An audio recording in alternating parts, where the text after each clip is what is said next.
going back to RADA, what I loved about the training there was no method. Right. I thought that Hugh Crockwell was enlightened because he gave us the skills and then just threw us into plays and go, oh, get on with it. Just do it. Just do it. So you just do it, and you kind of have an instinct.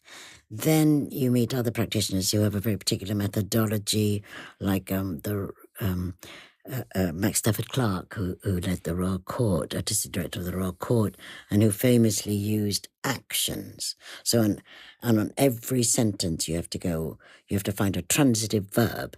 So, hello, Akram. I could seduce you. Hello, Akram. Or I could threaten you. Hello, Akram.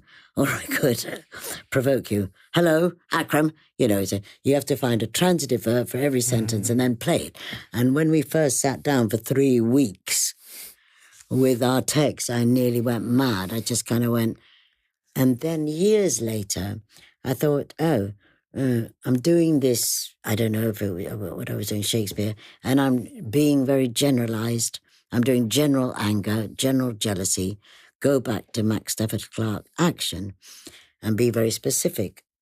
So over the years, one encounters all sorts of methodologies. And then I think with each project, you have a different approach.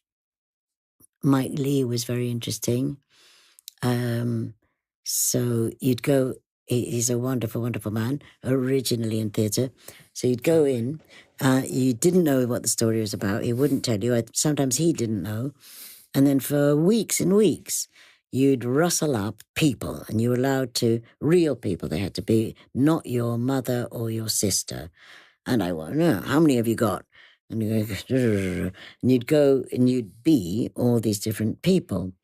I mean, people you knew well or people not so well, and he'd see if he liked them, if they were right for the movie. And then I remember he said, well, that one and that one. And we'll have a mixture of her and her. And we did this exercise where we kind of melded them into one.